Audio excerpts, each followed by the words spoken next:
TTD గోశాల వ్యవహారంపై రాజకీయ రగడతో తిరుపతిలో హైటెన్షన్ నెలకొంది. పద్మావతిపురంలో భూమన కరుణాకర్ రెడ్డి నివాసం వద్ద తీవ్ర ఉద్రిక్త పరిస్థితులు ఏర్పడ్డాయి. టీటీడీ గోశాలకు వెళ్లేందుకు భూమన సహా వైసీపీ నేతలు సిద్ధమయ్యారు.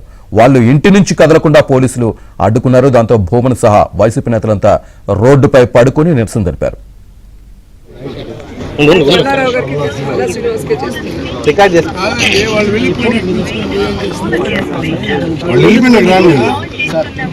కూటమికి సంబంధించినటువంటి నేత తిరుపతికి సంబంధించిన ఎమ్మెల్యే శ్రీనివాసులు గారు ఉన్నారు. సార్ చెప్పండి, ఈ మొత్తం మీరు కూడా చూశారు ఇక్కడ పరిస్థితి, భూమన కరుణాకర్ రెడ్డి వ్యవహారం కూడా చూశారు, మీరేమంటారు?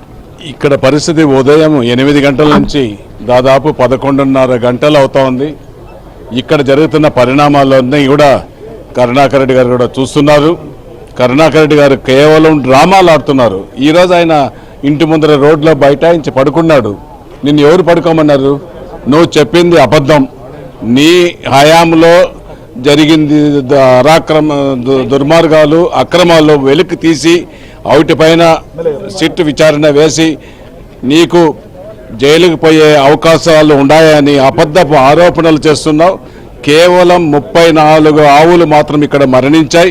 అది కూడా నీ మూలంగానే మరణించాయి. మీ హయాంలో పురుగులు పట్టిన దానా, ఎక్స్పైర్ అయిన మందులు వాడి అది ఇప్పుడు చనిపోవడం జరిగింది. అంతే తప్ప మా ఎన్డీఏ హయాంలో గౌరవ ముఖ్యమంత్రి నారా చంద్రబాబు నాయుడు గారి హయాంలో, పవన్ కళ్యాణ్ గారి నాయకత్వంలో ఏ ఒక్కటి కూడా కానీ ఇక్కడ అక్రమాలు, అన్యాయాలు జరగనీయకుండా అందరినీ కట్టుదిట్టం చేసుకుంటూ పరిపాలనే ముందుకు సాగాలని ఒక పక్క అభివృద్ధి, ఇంకొక పక్క సంక్షేమం చేస్తున్నాడు.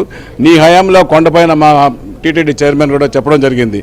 టీటీడీ 5 ఏళ్ల కాలంలో జరిగిన టెండర్లలో ఎంత కమిషన్లు తీసుకున్నావు, నువ్వు దాన్ని నిరూపించగలుగుతావా? చెప్పు, నిరూపించు, దాని గురించి మాట్లాడు. అదేవిధంగా తిరుపతిలో జరిగిన పనులలో కూడా ఎంత చేశావు? 4 lanes ఇది టీటీడీ నా అభివృద్ధి గురించి నువ్వు మాట్లాడుతున్న మాస్టర్ ప్లాన్ రోడ్స్ గురించి నువ్వు చేసిన టీడీఆర్ బండ్లు, అక్రమాలు అన్నీ బయటకు వస్తున్నాయి. అవి అన్నిటిపైన విచారణ జరుగుతూ ఉన్నాయి.